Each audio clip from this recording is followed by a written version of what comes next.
after the first quarter, the first time. That's what they do. I mean, it's like a great opening script for them.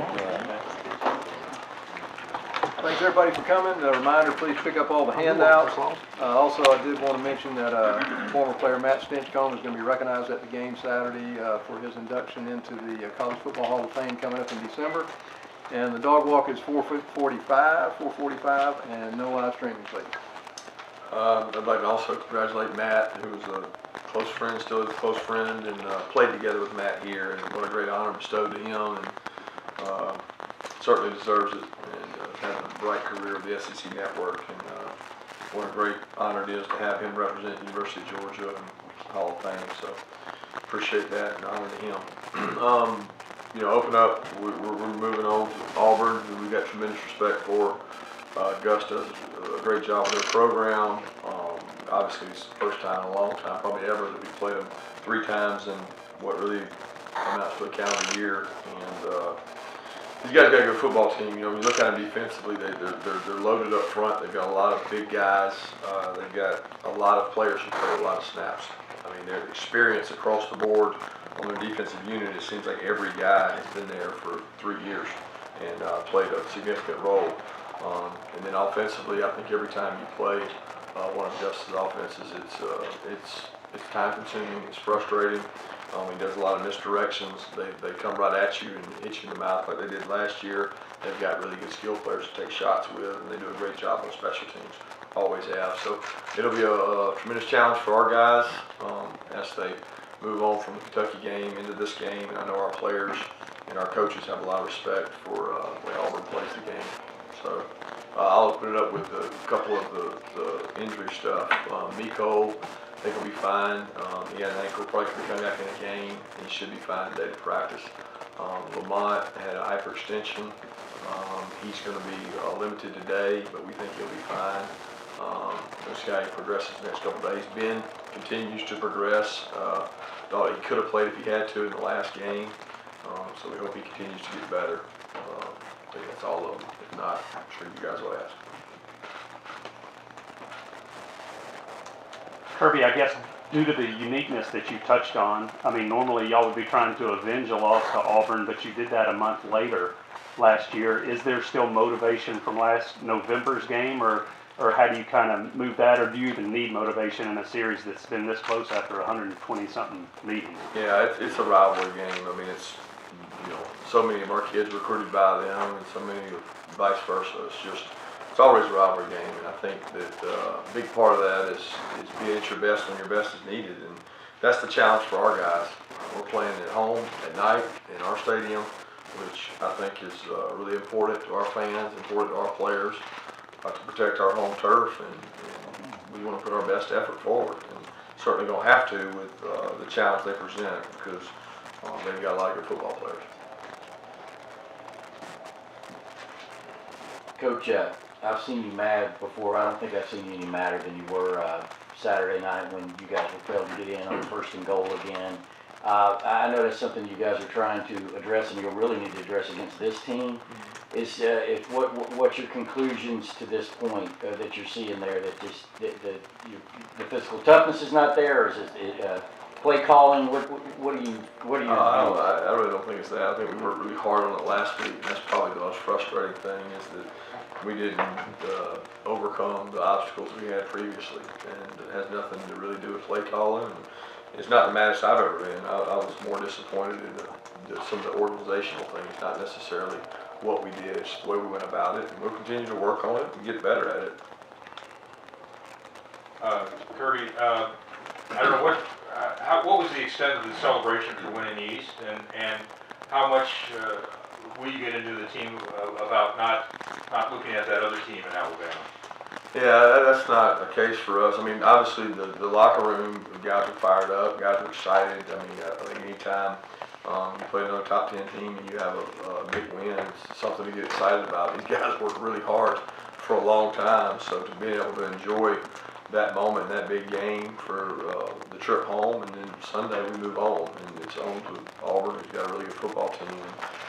They get your attention the minute you turn the tape on, because they've got an experienced quarterback who's got an elite arm, They've got a lot of really good wideouts. They're talented, fast, extremely fast, and they've got a defense that's been there forever. So, I mean, there's not anybody on our team that's going to be worrying about anything but Auburn, because that's the next task at hand. I mean, that's what we have to be focused on. Our goal is to play the next team, whoever the next team is, and we don't try to have too real big highs and no real lows. We want to stay right neutral in the middle. Along those same lines, does the experience last year of clinching the East about the same time, and I know there were other important games right ahead on the schedule to help with these teams, the guys that have been through that? Yeah, I don't know if that helps. I think the focus, what helps is playing well, and your play is reflected by your behaviors, which are your actions in practice, and it all boils back down to that. I mean, we can make it psychological all we want, but at the end of the day, it's how do you work during the week? What are your behaviors in practice, and your behaviors lead to playing better, and that's what we're trying to do right now, is play better. Kirby, since the bye week, it seems like you guys climbed back a little bit more, which you did well last year, in terms of running the ball. So what was maybe said? What did you guys do on that bye week to kind of refocus and play well these last 2 games? We just worked. I mean, we just worked on things we weren't doing well, and that was a big part of it. I mean, I didn't think we were running the ball well before that either. I mean, we had some success before that, and we had to improve. We've had a lot of young players that are trying to grow up, and they still need to grow up. And we got some guys out there that have played a lot of football, but they have to continue to play better. But there was no magic potion. The off week, we just worked. We tried to work on points of emphasis for each unit. Coach, I know that things can change based on the flow of the game, but after Saturday, you were talking about Justin Fields and the plays that he made in the running game. I mean, do you feel like there's a little bit more of a familiarity and more of like a sense of, with Jake being the main guy, but being able to bring Justin in for that running ability? Do you feel like there's more of a rhythm between the two now, or no? I think that Justin doesn't have to come in just to run the ball. Justin's a talented quarterback. He's growing as a player. He's getting better. The more roles we give him to benefit our team, I think it helps us. He's also 230 pounds too, so he presents a lot of issues for a defensive unit. And I know that from having to coach against guys like Justin, but he's a talented player that doesn't just have to come in the game and run the ball. And I think he and Jake work well together and continue to do that, and we'll use both of them where we see it beneficial. I know that the line situation had to be frustrating with the guys going down, but Isaiah's kind of been a steady guy there on the right side. In his first year, how have y'all evaluated the job he's done so far? He's growing. He's getting better. I thought last year he got frustrated early and just kept working. Spent some time on the scout team, got better. He still is a work in progress, just like our team is. I mean, there's things that he didn't do right Saturday. He plays physical. He's a big man. He's worked hard to get better. He's held up against some tough guys in pass pro. I think he takes pride in that. But he'd be the first to tell you that he didn't do some things right Saturday in the run game that he's got to improve on. And he's going to play against some really good front guys this week. And when you don't step with the right foot, you don't take the right angle, you don't approach things the right way, these guys can expose you. So he'll keep working, and hopefully he'll keep getting better. Kind of sticking with the running game, I was wondering, I remember you spoke after the Middle Tennessee State game about Elijah Holyfield, but just since then, kind of what's allowed him to mature as a runner throughout the season? Probably carries. I mean, to be honest with you, he's always been mature. He's a very mature kid that he worked his tail off when nobody knew him because of the feature backs we had, and we all knew what a workhorse horse he was. He came down to the scout team and got to see him do it against a really good defense last year. So opportunity is probably what's presented itself to him. Kirby, with Holloman and just the amount of times he's been targeted the last couple of games, and he had that really nice block on Edwards and sprung Swift on the touchdown, is he, I don't know, maybe exceeding what you thought he could be? Because obviously he's got a really prominent role here down the stretch. He works.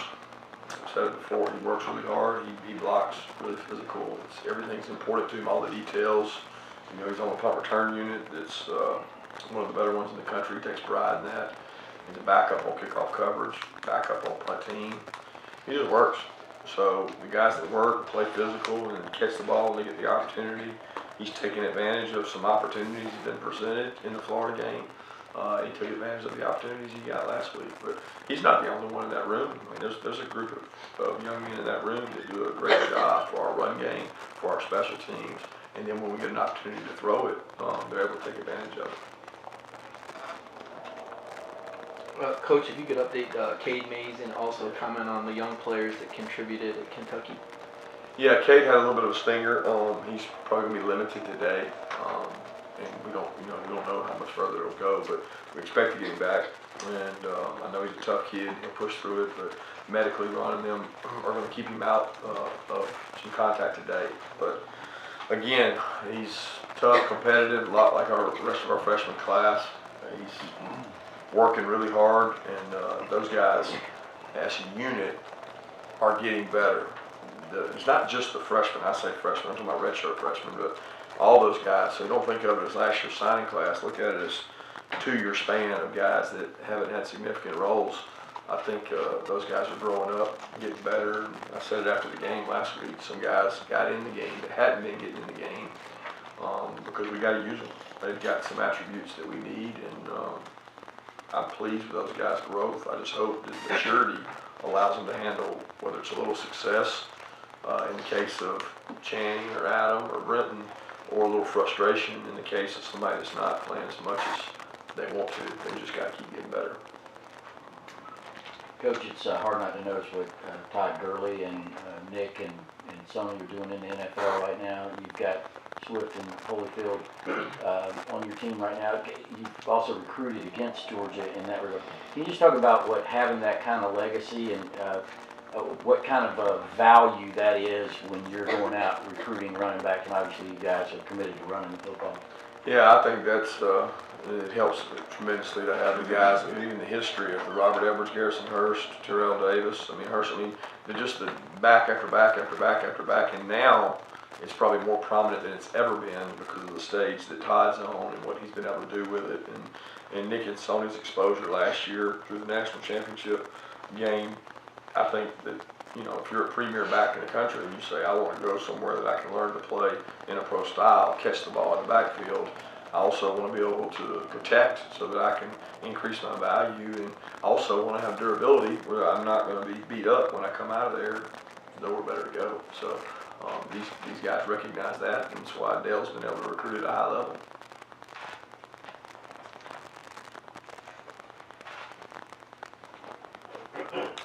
Kirby, I know there's some times where time of possession isn't the most important thing. I guess like Spurrier's fun and gun and what Bama's doing this year. But when you're playing Auburn and you're playing that fast tempo, how important, I think you had the ball for like 39 minutes you're 2 years ago over here. How important is it to win that time of possession against Auburn to keep that offense off the field, because they wind up having really quick drives if they're stopped? I think it goes back and forth. I think it's a lot about what kind of team you are. If you've got depth defensively and you think you can withstand those drives, the most important thing becomes, can I get off the field on third down? Auburn teams have been different over the years too. I mean, they've had really fast scoring ones. They've had some long, methodical teams that go on long drives. It's a lot more important what we do than what they do, and we got to go execute regardless of what they do. They've got some up-tempo stuff, and they do a really good job of it, and you got to go out execute them. You got to go out and be able to play fast, and your kids got to get lined up. It's what everybody in college football works on now in the offseason to get ready for it. I'll follow up on some of the young guys who are having to play right now. Over your career and history as a coach, how does that kind of stack up on the amount of kids that are having to play, that you're having to depend on right now? I don't know statistically. I can't tell you what the most I've ever had play and what the least I've ever had play. We've got a lot of them in our 2 deep, and it's mainly because I think 8 or 9 of them came early, so that helped them get acclimated. That certainly had an effect with Cade and maybe Trey and those guys that came early. They got to get to work earlier.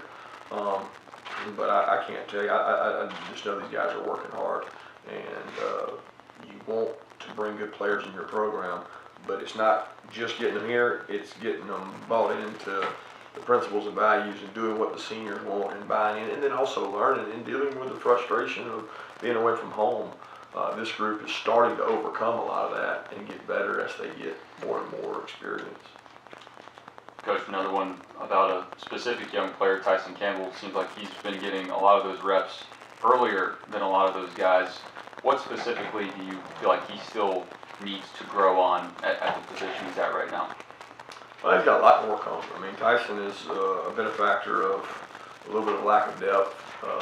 He's a benefactor of playing a position that's not quite as complicated as some of the other freshmen are at, and he's talented. But he's grown up. He'll continue to grow up. When you play opposite DeAndre Baker, you're going to get a lot of attention, and he continues to get a lot of those. And he's got to continue to improve and work on a lot of things, whether it's tackling, eye control, doing his job, knowing the assignment of every play. Because out there sometimes, you get away with maybe a wrong technique because you got a guy man.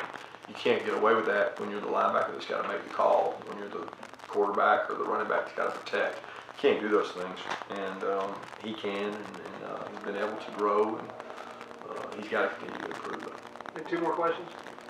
Coach, I know you've been across the line of scrimmage, or coaching box, I guess, from Malzahn plenty of times. What has he done that's been a little bit different with his offenses? What did he bring, and I guess the rest of the SEC probably pretty much knows his offense by now, right?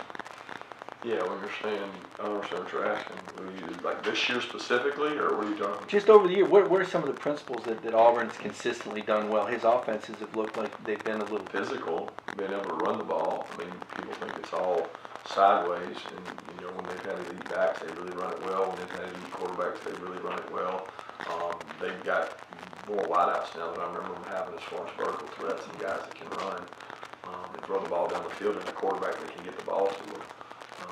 I've got a lot of respect for the job he does, and they've always created a lot of problems because of the tempo and because of the window dressing, and they do all that, but they still run the ball at you. Kirby, what's been the difference for Nod the last few weeks? It seems he's gotten more opportunities in the passing game. I really think it's just opportunity. It's just his number. It's not like we call a play and say, this play is going to Nod. I really think the 2-minute drive at Florida opened up for him, and they played some coverages that made it easy for him. I mean, it wasn't that he was out there beating somebody in coverage man to man. I mean, they didn't cover him on some, and then they played a soft zone where he got the ball, and then he did a good job the other day. He beat a guy across the face that was man to man, and I know Jake's very comfortable with those tight ends, and I think Isaac, at the end of the day, knows the offensive system better. He understands where coverages are. He knows what leverage to take, and he's taking advantage of some good opportunities.